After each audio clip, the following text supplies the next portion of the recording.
வணக்கம் உறவுகளே, சிக்கன் மந்தி பிரியாணி பார்க்கலாமா? இதுக்கான மெஷர்மெண்ட் தான் இது. 2 ஸ்பூன் மல்லி, 1 ஸ்பூன் ஜீரகம், 1 ஸ்பூன் மிளகு, பட்டை, கிராம்பு, ஏலக்காய், அன்னாச்சி பூ, சுக்கு இதெல்லாம் போட்டு நல்லா வறுத்துக்குங்க. வறுபட்ட பிறகு 1 ஸ்பூனு சுக்குத்தூள் போட்டுக்கோங்க.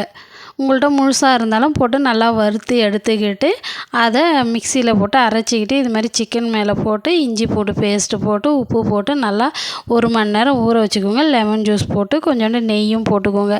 பட்டர் இருந்தாலும் போட்டுக்கலாம். நல்லா போட்டு நல்லா 1 மணி நேரம் ஊற வைங்க. ஊறின பிறகு ஒரு பிரியாணி ஒட்டை வச்சு நெய் நிறையா விட்டு எண்ணெய் கொஞ்சோண்டு விட்டு பட்டை, கிராம்பு, ஏலக்காய், அன்னாச்சிப்பூ இதெல்லாம் போட்டு நல்லா வதக்கிக்கோங்க. வதங்கின பிறகு 5 பச்சை மிளகா, வெங்காயம் ஒரு 1/4 கிலோ போட்டு நல்லா வதக்கிக்கோங்க. அது நல்லா வதங்கின பிறகு ஊற வச்ச சிக்கனை அதுக்குள்ளே போட்டு நல்லா கிண்டி விடுங்க. மீதி இருக்கிற மசாலாவையும் போட்டு அதில் நல்லா கிண்டி விடுங்க. நல்லா பெரட்டி விடுங்க. அப்போ கொஞ்சம் நேரம் மூடி விட்ட பிறகு மறுபடியும் அதை ஓப்பன் பண்ணி 1க்கு 1.25 அளவு தண்ணி விட்டுக்கோங்க. நீங்கள் எதில் அரிசி அளக்குறீங்களோ அந்த அளவு எடுத்துக்கோங்க. உப்பு தேவையான அளவு போட்டுக்கின்னு இது மாதிரி ட்ரை லெமனை ஹோல்ஸ் போட்டு அதுக்குள்ளே போட்டுக்கோங்க. போட்டு மூடி விட்டுருங்க. அதுக்கப்புறம் கொதி வந்த பிறகு அந்த சிக்கனை எடுத்து தனியாக வச்சுட்டு ஊற வச்ச அரிசியை அதுக்குள்ளே போட்டு நல்லா கிண்டி விட்டு மூடி விட்டுருங்க. அரிசி வேகிறதுக்குள்ளே நம்ம சிக்கனுக்கு மசாலா ரெடி பண்ணலாம்.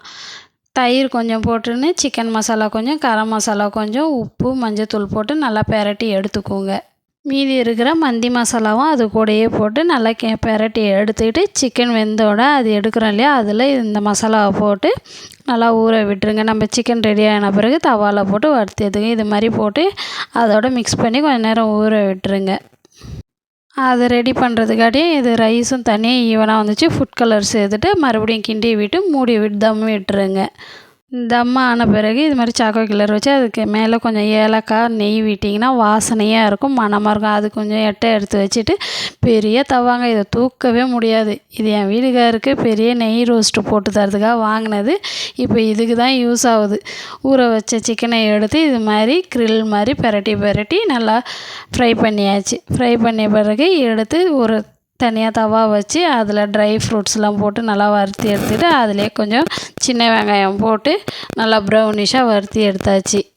அவ்வளோதாங்க, மந்தி பிரியாணி ரெடி ஆகிடுச்சு. நம்ம டெக்கரேஷன் பண்ணலாமா? இது மாதிரி கிண்டி விட்டு தம் விட்டு ஃப்ரை பண்ணி வச்சுருக்க ஆனியன், ட்ரை ஃப்ரூட்ஸ் எல்லாம் போட்டு க்ரில் பண்ணி வச்சுருக்கிற சிக்கனையும் எடுத்து அதில் வச்சு மயோனீஸ் நடுவில் வச்சு ஒரு ஹாட்டாக காட்டி முடிச்சு விட்டுட்டேன். பிடிச்சிருந்தால் லைக் பண்ணுங்கள், ஷேர் பண்ணுங்கள், சப்ஸ்கிரைப் பண்ணுங்கள், எனக்கு சப்போர்ட் பண்ணுங்கள். நன்றி உறவுகளே.